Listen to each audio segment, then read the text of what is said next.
we all on the interventional radiology side are familiar with Bev, right? Because it's Avastin, and we see that a lot in colorectal cancer patients, right? And so that's a drug we're familiar with from being careful about not dissecting blood vessels because as it being a VEGF inhibitor, it definitely makes the blood vessels a little bit more difficult to manage. What about?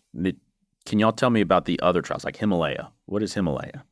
Himalaya was the durvalumab and tremelimumab. So this was a little bit different than the I Am Brave, which was PD-1 and VEGF. So Himalaya was looking at PD-L1 and CTLA-4. So durvalumab and tremelimumab, and it was versus sorafenib. They also had an arm that was durvalumab alone. Basically, what we found was that there was a median overall survival advantage of doing durvalumab tremelimumab versus sorafenib.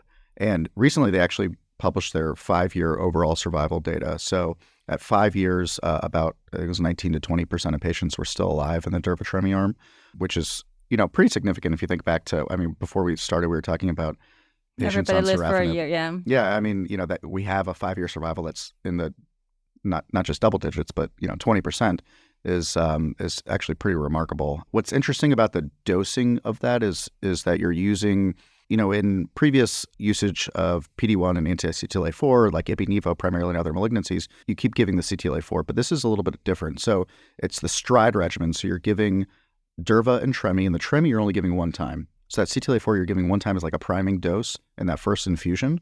And then each subsequent infusion, which is every 4 weeks, it's just the durvalumab. So it's a little bit easier from, not only a logistical standpoint, but also toxicity. You're not getting that repeat CTLA-4. Now, in the study, as part of the regimen, you can reprime them and give them tremi again.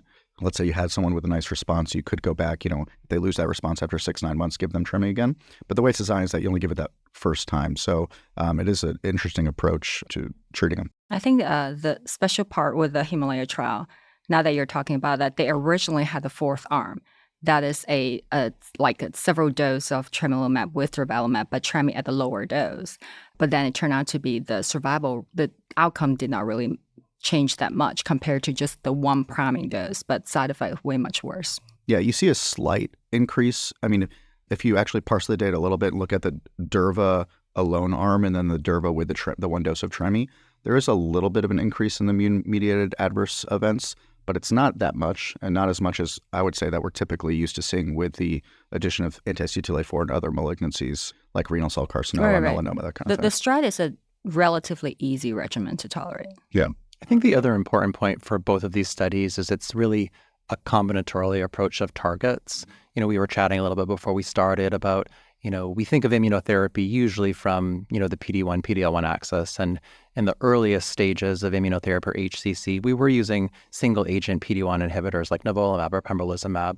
But it was really these combination strategies of either anti-PD-1, anti-VEGF, or anti-PD-L1 plus CTLA-4 that really moved the needle forward in terms of improving outcomes. Right. Yeah. It's almost like you almost needed something else with it. Exactly. Absolutely. That's a great point. That's exactly how I remember. It was like back in 2015 when single agent nivolumab data was first presented from the CheckMate 040 study at ASCO annual meeting. We started using single agent nivolumab.